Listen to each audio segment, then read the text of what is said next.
अस्सलाम वालेकुम नाजरीन। इस किस्त के आगाज़ में चोलपन और उराल गवर्नर के किले में शाम का खाना खा रहे थे।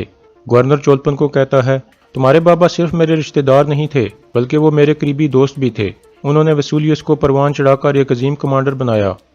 फिर वसूलियस कहता है, जब बागियों ने आपके बाबा को कत्ल किया तो हमें शदीद झटका लगा था। गवर्नर कहता है, मुझे पता चला है कि उनकी कातलों को सजा मिल चुकी है। फिर गवर्नर उराल से पूछता है, तो आप हल्ली बाजार के बारे में क्या कहना चाहते थे? उराल कहता है, आप ये जान लें कि मैं हल्ली बाजार अर्तुल से छीन लूंगा और कोई मुझे रोक नहीं सकेगा, लेकिन मैं ये काम सुकून से करना चाहता हूँ। वसूलियस कहता है, तो इसमें हमारा क्या फ़ायदा है? उराल कहता है, बाजार का आधा मुनाफा आपका होगा। ये सुनकर गवर्नर और वसूलियस दोनों खुश हो जाते हैं। इतने में गवर्नर का हिसाब किताब रखने वाला आदमी वहाँ आता है और कहता है, जनाब, जैसे आपने कहा था मैं लेन देन वाला रजिस्टर ले आया हूँ। गवर्नर पूछता है, जावेदार कबीले को हमने कितने सिक्के अदा करने हैं? वो आदमी कहता है, 1300 सोने के सिक्के। गवर्नर कहता है, फ़ौरन अदा कर दो, हम इनके साथ तिजारत जारी रखेंगे। आदमी कहता है, ठीक है जनाब, मैंने हल्ली बाजार के ताजरों से रकम वसूल कर ली थी, उनके साथ हमारा कारोबार काफ़ी मुनाफा बख्श रहा है। ये सुनकर वसूलियस फ़ौरन उसे पकड़ लेता है और उसका गला काट कर उसे मेज़ पर फेंक देता है। फिर सिक्कों की पोटली उठाकर उराल के आगे रख देता है और कहता है, इस कमीने ने बाजार के साथ तिजारत करके हमारी खिलाफ वर्जी की है। मैंने वही किया जो ज़रूरी था। मुझे उम्मीद है कि आप अपने अल्फाज पर कायम रहोगे उराल साहब। यह देखकर उराल और चोलपन हैरान रह जाते हैं। इसके बाद वसूलियस पैतरस को लेकर एक कमरे में जाता है। वहाँ उसका खास आदमी लस्कारिस मौजूद था। वसूलियस कहता है, यह मेरा सबसे बहादुर जंगजू है।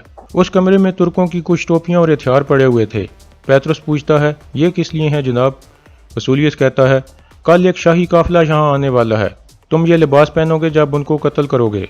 दूसरी तरफ चोलपन और उराल किले के कमरे में जाते हैं। चोलपन उराल को बताती है कि मैं माँ बनने वाली हूँ उराल, हमारी दुआएं कबूल हो गई हैं। ये सुनकर उराल बहुत खुश हो जाता है और उसका माथा चूमता है। दूसरी तरफ काई कबीले के सिपाही हल्ली बाजार के मेहमान खाने में खाना खाने में मसरूफ होते हैं।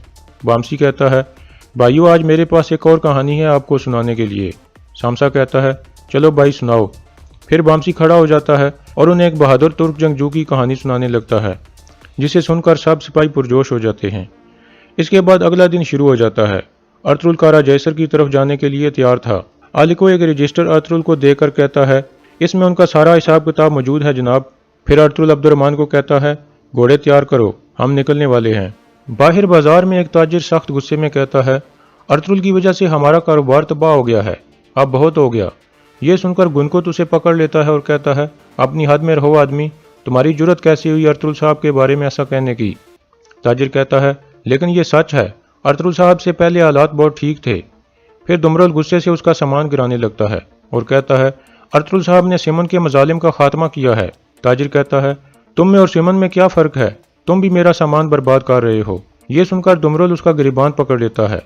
इतने में तुर्गत वहाँ पहुँचता है और दुमरल का हाथ पकड़कर पीछे हटा देता है और उसे कहता है, हम यहाँ इंसाफ कायम करने आए हैं। हमने ताजिरों से वादा किया हुआ है कि हम इनकी हिफाजत करेंगे और तुम लोग इस तरह अपने सरदार का वादा पूरा कर रहे हो। यह सुनकर गुनकुत कहता है, आप सही कह रहे हैं तुर्गोतल, हमारी गलती है। तुर्गुत कहता है, अब इस ताजिर का नुकसान पूरा करो। यह देखकर ताजिर कहता है, तुर्गोतल, मैंने बहुत से बाजारों में काम किया है लेकिन इस तरह की बहादुरी नहीं देखी। मैं गुस्से में अर्तुल साहब के बारे में गलत बोल गया, मुझे माफ़ कर दें। तुर्गुत कहता है, शुक्रिया। इसके बाद अर्तुल अपने 3 साथियों के साथ कारा जैसर की तरफ रवाना हो जाता है।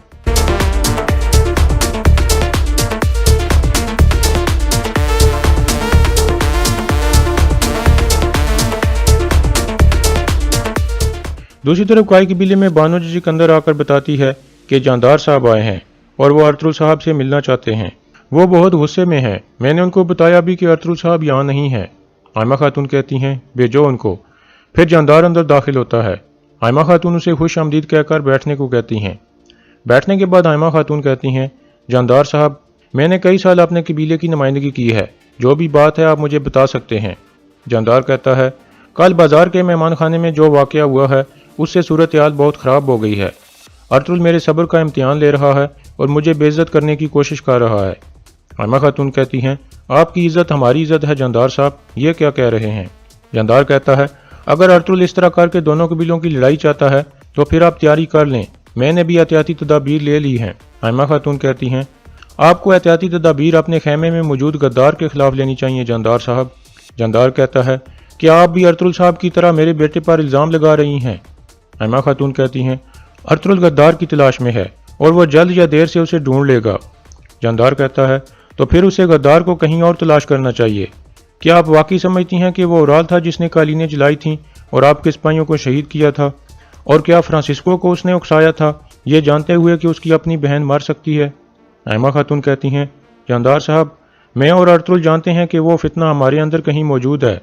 ارطغرل اسے تلاش کرے گا اور اسے کاٹ ڈالے گا۔ جاندار کہتا ہے میں آپ کو ایک آخری وارننگ دے رہا ہوں ایما خاتون، میرے بچوں سے دور رہیں۔ ارطغرل نے اپنا لالچی پن ظاہر کر دیا ہے، اب میں اس پر کوئی رحم نہیں کھاؤں گا۔ ایما خاتون کہتی ہیں ایک آدمی کو صرف اللہ پر اعتماد کی ضرورت ہوتی ہے، میں جانتی ہوں کہ ارطغرل اللہ کے علاوہ کسی سے نہیں ڈرتا۔ جاندار کہتا ہے ہم دیکھیں گے ایما خاتون۔ پھر جاندار کھڑا ہو جاتا ہے۔ ایما خاتون کہتی ہیں جاندار صاحب اپنی آنکھیں کھولو، کہیں بوڑھا بھیڑیا اپنے بچوں کی خوراک نہ بن جائے۔ جاندار مسکرا کر وہاں سے چلا جاتا ہے۔ دوسری طرف ایک شاہی قافلہ راستے میں ایک جگہ رکا ہوا تھا، اس میں گورنر کی بیٹی ہیلینا اور اس کا منگیتر بھی شامل تھا۔ ہیلینا کہتی ہے مجھے بابا سے دوبارہ ملنے کی بہت خوشی ہو رہی ہے۔ اتنے میں ان کے قافلے پر حملہ ہو جاتا ہے، کچھ سپاہی تیروں کا نشانہ بن جاتے ہیں، پھر چاروں طرف سے بہت سارے آدمی آ جاتے ہیں اور ان پر حملہ کر دیتے ہیں۔ ہیلینا ایک طرف چھپ کر دیکھنے لگتی ہے، کچھ دیر بعد اس کا منگیتر مارا جاتا ہے۔ یہ دیکھ کر ہیلینا بہت پریشان ہو جاتی ہے اور وہاں سے بھاگنے لگتی ہے۔ اتنے میں پیچھے سے پیترس اس کا نشانہ لے کر تیر چلا دیتا ہے جو ہیلینا کے کندھے میں جا کر لگتا ہے۔ وہ ایک بار گرتی ہے لیکن پھر بھاگنے لگتی ہے۔ پیترس اپنے آدمیوں کو کہتا ہے پکڑو اس کو، جس کے بعد بہت سارے آدمی اس کے پیچھے لگ جاتے ہیں۔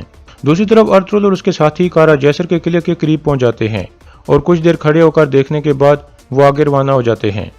تھوڑی دیر بعد وہ قلعے کے مرکزی دروازے پر پہنچ جاتے ہیں۔ دروازہ کھلتا ہے اور وہ اندر داخل ہو جاتے ہیں۔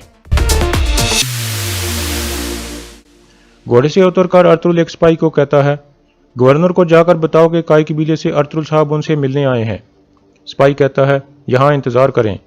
پھر سپاہی اندر چلا جاتا ہے۔ ترگت کہتا ہے انشاءاللہ ایک دن ہم اس قلعے کو بھی فتح کریں گے بھائی۔ ارطغرل کہتا ہے انشاءاللہ ترگت۔ اندر جا کر سپاہی بتاتا ہے کہ کائی قبیلے کے ارطغرل صاحب آئے ہیں۔ گورنر اور وسولیس ایک دوسرے کی طرف دیکھ کر مسکراتے ہیں۔ گورنر کہتا ہے بھیجو اس کو۔ پھر گورنر وسولیس کو کہتا ہے وہ سیدھا ہمارے جال میں چل کر آ گیا ہے، اگر ایسے ہی جاری رہا تو ہم جلد ترکوں سے چھٹکارا حاصل کر لیں گے۔ دوسری طرف اورال واپس اپنے قبیلے میں پہنچ جاتا ہے اور کہتا ہے میں نے اپنے سارے سکے وصول کر لیے ہیں بابا۔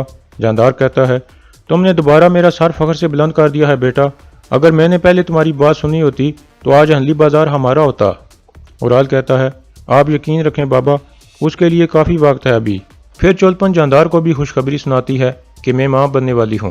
یہ سن کر جاندار خوشی سے کھڑا ہو جاتا ہے اور اللہ کا شکر ادا کرتا ہے۔ اتنے میں ایک سپاہی اندر آ کر کہتا ہے امیر سعادت الدین آئے ہیں۔ جاندار کہتا ہے انہیں فوراً اندر لاؤ۔ پھر سعادت الدین اندر داخل ہوتا ہے۔ وہ دونوں پرجوشی سے ایک دوسرے کو ملتے ہیں۔ پھر سعادت الدین کہتا ہے کئی سالوں کے بعد ہم دوبارہ مل گئے ہیں۔ جاندار کہتا ہے آپ نے ہمارے قبیلے کو شرف بخشا ہے امیر حضرت۔ سعادت الدین کہتا ہے سلطان نے مجھے ان زمینوں پر امن قائم کرنے کے لیے بھیجا ہے، میں کچھ دن آپ کا مہمان بنوں گا۔ جاندار کہتا ہے آپ کو بہت خوش آمدید ہے امیر حضرت۔ پھر سعادت الدین بیٹھ جاتا ہے اور کہتا ہے میں جب تک اس علاقے کا امن خراب کرنے والوں سے نہ نپٹ لوں تب تک واپس نہیں جاؤں گا۔ اورال ہنستے ہوئے کہتا ہے پھر تو ہمیں ارطغرل کا شکر گزار ہونا چاہیے۔ اور یہاں اس قسط کا اختتام ہو جاتا ہے۔